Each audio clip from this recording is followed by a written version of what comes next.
Buenas tardes, estamos en Diálogos desde la Frontera, un programa producido por el Colegio de la Frontera Norte, y en esta ocasión, con motivo de la conferencia magistral y el coloquio Crimen Organizado y Gobernanza Democrática en México, Riesgos y Escenarios, tenemos a John Bailey, que presentó el libro The Politics of Crime in Mexico, Democratic Governance in a Security Trap, y a Vicente Sánchez, del Departamento de Estudios de Administración Pública del Colegio de la Frontera Norte, y Marcos Pavlos Moloesnik, de la Universidad de Guadalajara, especialistas los tres en temas de seguridad.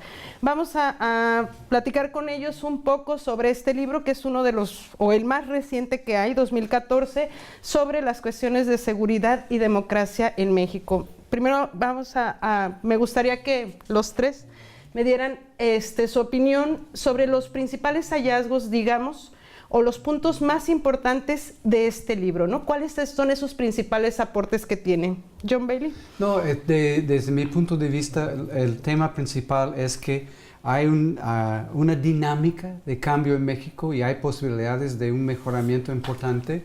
Mucho depende de políticas de gobierno y también de la participación cívica, pero hay fuerzas también inerciales que son importantes, pero la verdad es que desde mi punto de vista los cambios importantes van a venir del nivel del Estado y del nivel del municipio en coordinación con el gobierno federal, pero lo más importante es el liderazgo a nivel municipal, y si llega ese tipo de líderes que pueden combinar lo que han aprendido de administración anteriores con los elementos que tienen, puede haber avances importantes. En eso soy optimista.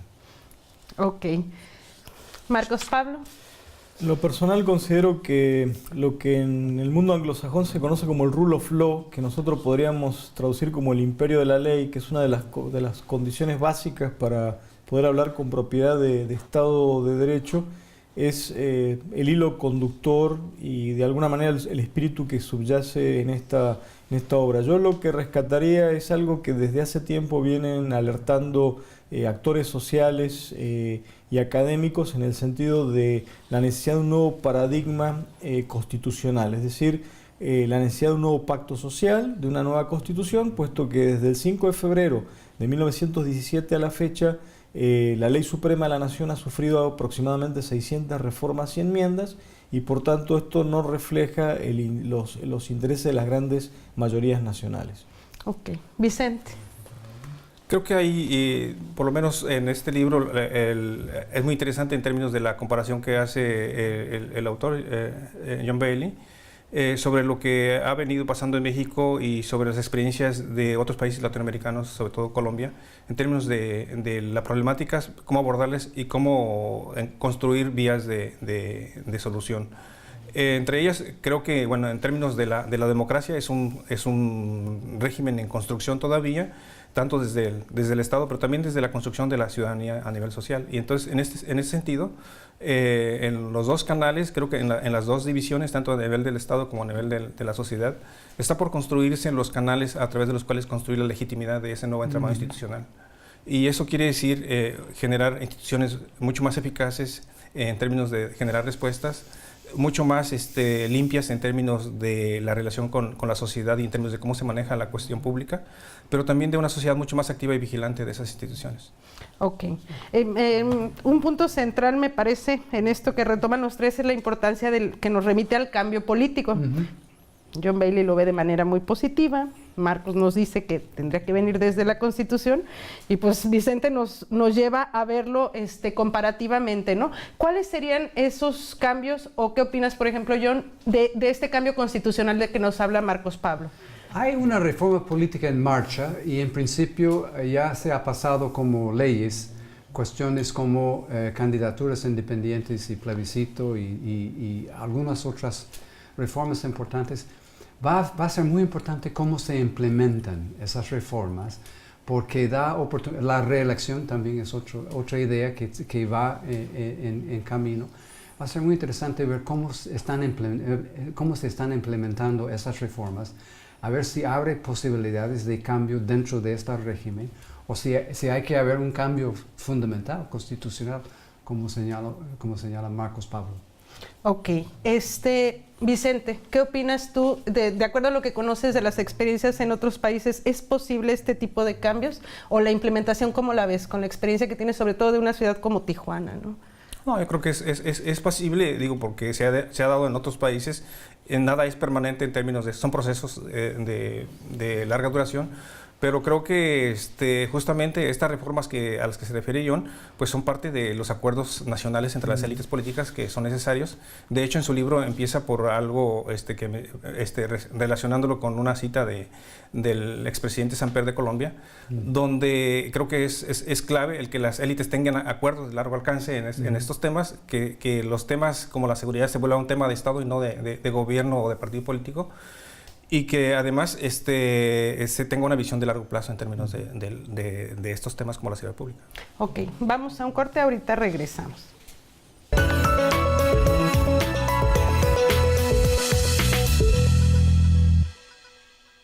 Bueno, regresamos con nuestros invitados hablando de crimen organizado y democracia y gobernanza democrática en México. Platicábamos con ellos, hablemos un poquito. Aunque es pronto, llevamos apenas un poco más de un año del gobierno, nuevo gobierno y el regreso del PRI. Me gustaría conocer su opinión sobre esta política de seguridad que se vislumbra para este sexenio, porque es muy importante hacia futuro, hacia dónde nos va a llevar, ¿no? John. Yo siempre pienso que los presidentes llegan con cierto espacio donde pueden innovar y llegan y les llega los problemas actuales. Entonces los presidentes tienen que balancear de alguna manera cuáles son las cosas que quieren hacer y cuáles son las cosas que tienen que responder. Y el caso del presidente Peña Nieto llegó y mi impresión es que la voluntad del presidente es implementar una serie de reformas para mejorar el nivel de productividad económica del país. Entonces tiene una lista de reformas que son prioritarias: fiscal, laboral, de comunicación, de antimonopolio, política, etcétera, etcétera, ¿no? De comunicaciones. Entonces, esas son sus prioridades. Y dentro de esas prioridades tiene que buscar un espacio donde puede implementar su programa de seguridad pública. Pero no es de mi impresión, no es de su primera prioridad, sino es de parte de sus prioridades. Entonces, mi opinión es que el sexenio tiene su propia lógica y el presidente en el segundo, tercer, cuarto año va a seguir o va a cambiar sus prioridades y va a dar quién sabe, ¿no? Pero puede dar más prioridad a la cuestión de seguridad pública. Yo veo mucha continuidad entre el sexenio del presidente Calderón y el sexenio del presidente Peña Nieto y creo que ha habido cierta coherencia en la perspectiva del presidente y él ha tenido la buena fortuna de haber heredado las inversiones y el conocimiento del sexenio anterior. Entonces él tiene más elementos con que puede afrontar esta cuestión de seguridad pública. Ok. Marcos, ¿estás de acuerdo? Pues en parte sí, ¿no? Yo creo que hay algo que lo va a separar o diferenciar. Por ejemplo, la primera medida fue reformar la ley de la Administración Pública Federal. Desaparece la entonces Supersecretaría del sexenio de Calderón de Seguridad Pública Federal. Pasa la función de seguridad pública, regresa al seno de la Secretaría de Gobernación. También hay una voluntad política muy importante para reconstruir a la Procuraduría General de la República, porque también hay que decirlo, prácticamente fue desmantelada en el sexenio pasado. También muchas de sus funciones fueron asumidas por la entonces Secretaría de Seguridad Pública Federal, y también me da la impresión de que hay una apuesta por una estrategia más integral, poniendo el acento más en la prevención que en la reacción, es decir, apoyo a través de políticas públicas, programas sectoriales. Sin embargo, también es cierto, y coincido con el profesor Bailey, que hay una serie de continuidad. Por ejemplo, en su momento se anunció que los militares iban a regresar a los cuarteles. Sabemos que hay situaciones en diferentes partes del país donde no existen condiciones para que los militares retornen a los cuarteles. El caso de Michoacán en ese sentido es bastante ilustrativo. Yo creo que entonces el proceso de militarización de la seguridad pública se va a mantener por lo menos en el corto y creo yo en el mediano plazo. considero también que esto que se ha dado en denominar el modelo de mando policial único, que también fue una propuesta de Genaro García Luna, el entonces secretario de Seguridad Pública Federal, ya se ha impuesto en la mayoría de las entidades federativas, es decir, que virtualmente los gobiernos estatales ejercen el mando de las policías. En muchos estados inclusive han desaparecido las policías municipales, y aquellos donde se conserva en el ámbito municipal, esas policías ya están subordinadas a la policía estatal. Y también creo que otro aspecto importante es que se ha apostado también por un modelo de policía militarizada en los estados, es decir, una policía que se acerca más a las llamadas fuerzas intermedias o policías militarizadas bajo el molde, por ejemplo, de la Gendarmería Nacional Francesa o de la Guardia Civil Española o de los Carabinieri italianos. Es decir, un instrumento, digamos, a caballo entre la policía tradicional o civil y los militares. Ok, después del corte regresamos con la opinión de Vicente Sánchez.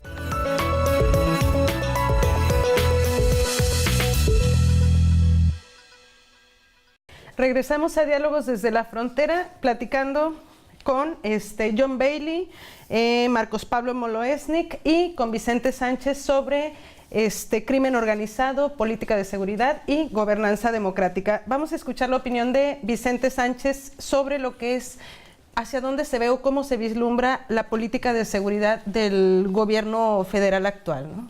Bueno, la del gobierno federal más o menos hace un año que la perfiló el propio presidente Peña Nieto y su secretario de Gobernación, diciendo que efectivamente diríamos, hay una continuidad, como ya mencionaba yo y Marcos Pablo, con la anterior, en términos de que hay agentes de violencia desplegados en el campo y es necesario que las instituciones para contener ese tipo de violencia participen de manera activa, pero que no es la única componente, digamos, de la estrategia, sino que todo este asunto de las políticas sociales hacia los espacios, diríamos, más donde la violencia está más presente, pues estaría ahí también dedicándose recursos, ¿no? Entonces creo que hay todo un asunto de programas sociales dedicados a atender áreas ya muy definidas, tanto espacialmente como en términos de grupos vulnerables.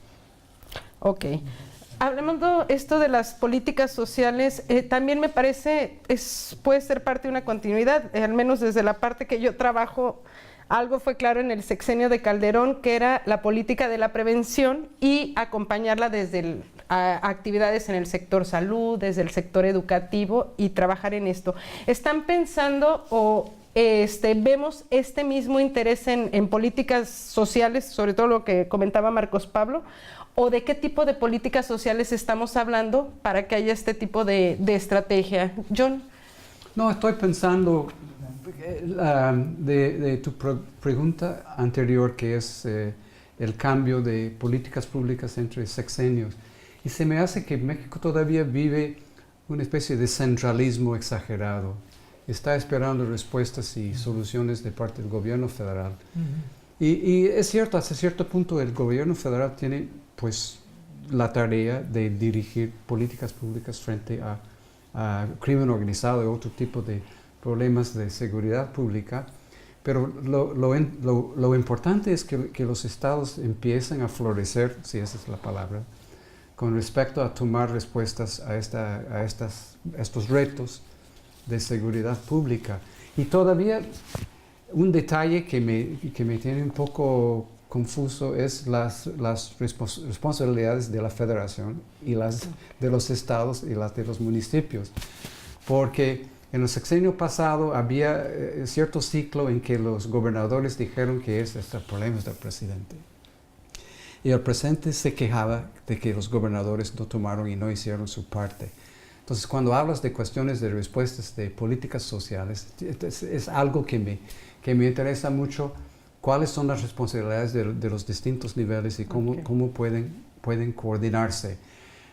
En mi opinión, ha habido un avance importante con respecto a la coordinación entre las partes del gobierno que tienen que ver con procuración de justicia y las otras partes que tienen que ver con obras sociales y desarrollo social.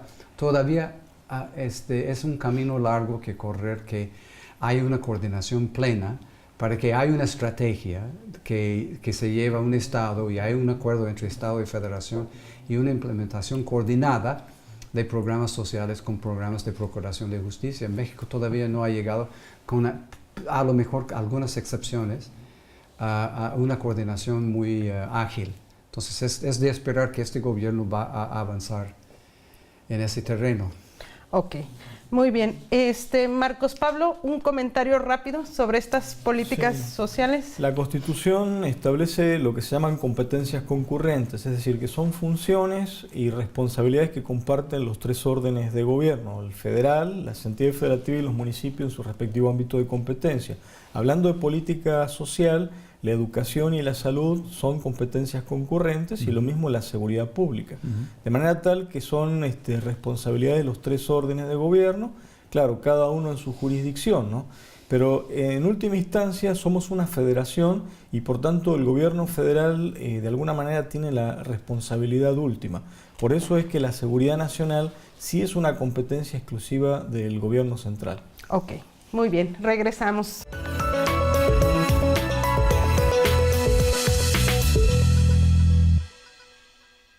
Regresamos a Diálogos desde la Frontera. Ahorita John Bailey nos hacía mención a un punto muy importante, el centralismo del gobierno y de cómo la ciudadanía sigue esperando eso. ¿Cómo vemos a la ciudadanía en este problema de la inseguridad? Vicente.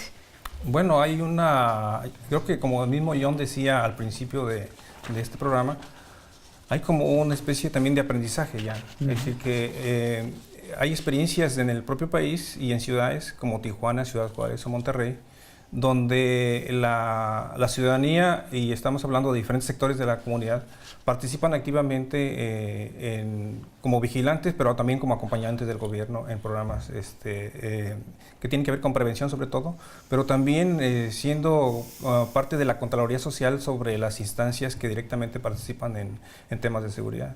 En Tijuana, por ejemplo, está el Comité Municipal de Prevención de la Violencia, que tiene que ver con un acompañamiento al ayuntamiento para que la política de prevención y de seguridad en el municipio sea más coordinada entre las propias instancias municipales que tienen que ver con diferentes temas de política pública relacionada con temas de seguridad y de violencia y de prevención. Entonces, creo que Tijuana está siendo monitoreada incluso por la Secretaría de Gobernación en términos de cómo recoger esa experiencia para tratar de replicarla en otros lados, también Monterrey y Ciudad Juárez. Entonces, esos son aprendizajes que se están capitalizando y que pueden ser útiles en términos de la respuesta local.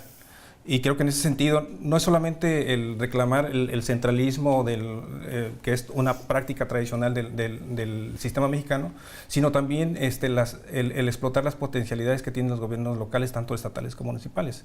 Porque vemos como casos como el de Michoacán u otros estados donde los gobernadores también han sido rebasados por estos temas, y es como dice Marcos Pablo, por eso tiene que venir como la federación a rescatarlos, pero es ante la incapacidad de esos gobiernos locales de dar respuesta. Ok, Marcos Pablo. Mira, un empresario local destacó, y creo que es muy importante, México es un país muy complejo, con grandes contrastes, y no es lo mismo las ciudades de la frontera norte como las que acaba de señalar Vicente. Por ejemplo, hablamos del empresariado en Nuevo León, el dinamismo económico propio de Tijuana, incluso de la Asociación de Maquiladoras en Ciudad Juárez, que en municipios más bien de naturaleza rural como los de Michoacán o incluso Zacatecas, ¿no? Entonces aquí hay mayor participación ciudadana, hay mayor supervisión incluso sobre las políticas públicas, sobre las actuaciones del Estado. Pero en gran parte del país, particularmente en territorios donde históricamente no ha habido una presencia importante del Estado, ahí donde se presentan vacíos que han sido ocupados por actores no gubernamentales, particularmente por la delincuencia organizada y en especial el narcotráfico como su principal manifestación. Hay que decirlo, ¿no? La sociedad civil se caracterizó por una cierta permisividad, cuando no tolerancia hacia esas actividades ilícitas. La cosa cambió cuando estas organizaciones criminales comenzaron a abusar y de alguna manera a tener injerencias sobre la población civil. Entonces, cuando ya empiezan a afectar a la población civil es cuando surgen, por ejemplo, en Tierra Caliente, Michoacán, estos grupos de autodefensa que particularmente están encabezados por estratos socioeconómicos altos. Estamos hablando de empresarios, de ganaderos, e incluso con el apoyo de migrantes de Michoacán que residen en Estados Unidos, que también financian la adquisición de armas, de vehículos para formar sus propias llamadas policías comunitarias, que en realidad no tienen absolutamente nada que ver con las que ya conocíamos en México, que están basadas en los usos y costumbres de ciertas etnias, que inclusive legalmente están así reconocidas. Ok. John, ¿algún otro comentario rápido sobre esto de la ciudadanía? Nada, estoy pensando de la opinión pública y sensibilidad del público. Lo interesante es la brecha entre la victimización y el temor. Y lo que encontramos es que el shock de 06 a 08 no fue un 9/11, pero fue un shock tremendo. Y con el grado de avance de las comunicaciones masivas en México, pues el público estaba agotado por esa información malísima, ¿no? de la inseguridad. Entonces ha afectado mucho pues, el temor y la inseguridad.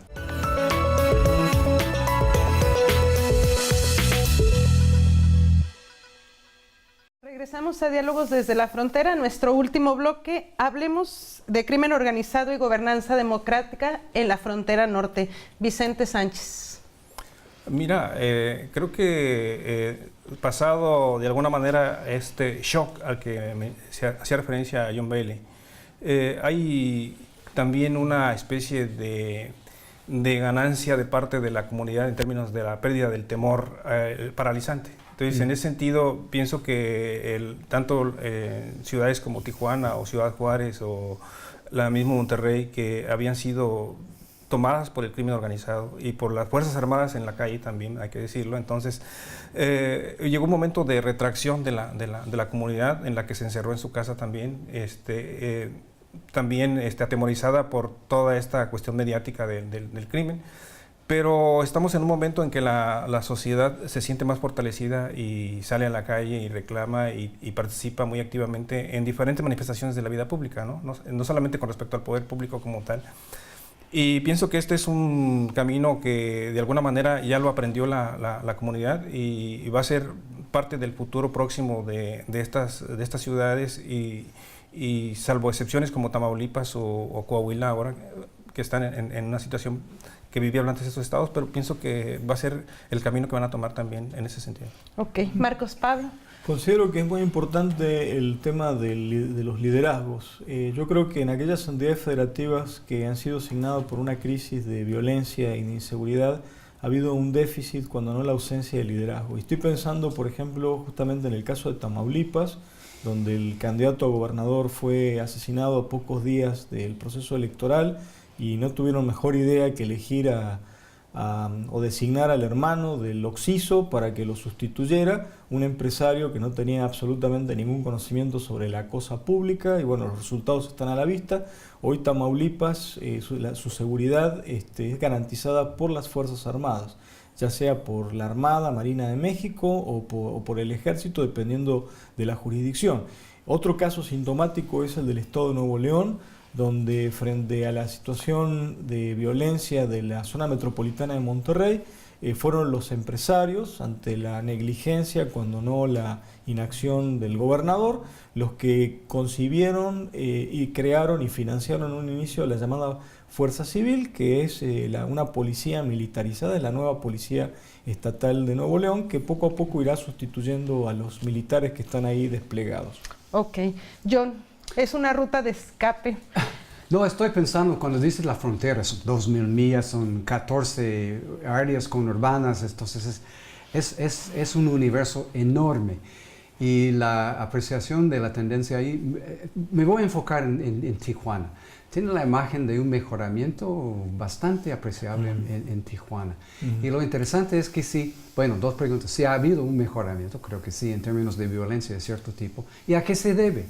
¿Cómo explicamos si es un mejoramiento? Si se debe a el modelo Tijuana, de la intervención de los gobiernos de diferentes niveles y de la sociedad civil, o fue una coyuntura de factores que resultó en un mejoramiento, pero sin base, digamos, sólida de cambios institucionales ni cambios, digamos, en la relación entre grupos sociales. Todavía no lo sé, pero en la frontera, como frontera, hay 14, 15 cuentos diferentes de las tendencias en la cuestión de seguridad. Creo que la mayoría va por buen camino en Ciudad Juárez, en Tijuana, y en otros casos no. Entonces es una respuesta bien ambigua, pero es una situación también bien ambigua. Claro.